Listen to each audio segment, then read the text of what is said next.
Breaking news చూస్తున్నాం. Telangana RTC retired ఉద్యోగులు తమ సమస్యల పరిష్కారం కోసం బస్ భవన్ వద్ద భారీ నిరసన చేపట్టారు. పెండింగ్ బకాయిలు, ఆరోగ్య సంరక్షణ, ఉచిత ప్రయాణం, ఇతర రేట్మెంట్ ప్రయోజనాలను వెంటనే చెల్లించాలని డిమాండ్ చేశారు. చేలో బస్ భవన్ కార్యక్రమానికి Telangana RTC retired employees association పిలుపునిచ్చింది. ఈ నిరసనలో పెద్ద సంఖ్యలో రిటైర్డ్ ఉద్యోగులు పాల్గొన్నారు. ఇక బస్ భవన్ చేరుకున్న ఉద్యోగులు ఆర్టీసీ యాజమాన్యానికి వ్యతిరేకంగా పెద్ద ఎత్తున నినాదాలు చేశారు.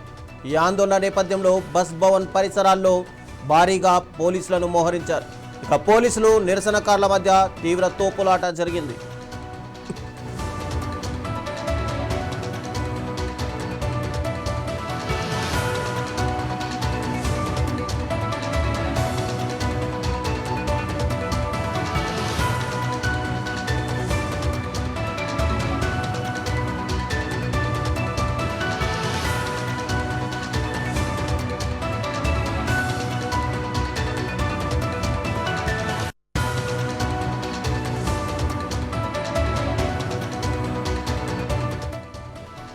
2017-2021 సంవత్సరాలకు సంబంధించిన బకాయిలు ఇప్పటికీ చెల్లించలేదని రిటైర్డ్ ఉద్యోగులు ఆవేదన వ్యక్తం చేశారు.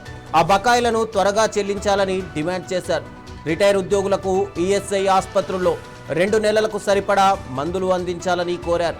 ఇక మరణించిన ఉద్యోగుల జీవిత భాగస్వాములకు సూపర్ లగ్జరీ బస్సుల్లో ఉచిత ప్రయాణ సౌకర్యం కల్పించాలని విజ్ఞప్తి చేశారు. వితంతు ఉద్యోగుల పీఎఫ్, గ్రాట్యుటీ, పెన్షన్ కేసులను త్వరగా పరిష్కరించాలని కూడా కోరారు. ఇక తమ డిమాండ్లను ప్రభుత్వం వెంటనే పరిష్కరించకుంటే ఆందోళనను మరింత తీవ్రతరం చేస్తామని హెచ్చరించారు. ఈ నిరసనతో బస్ భవన్ వద్ద ఉద్రిక్త వాతావరణం నెలకొంది.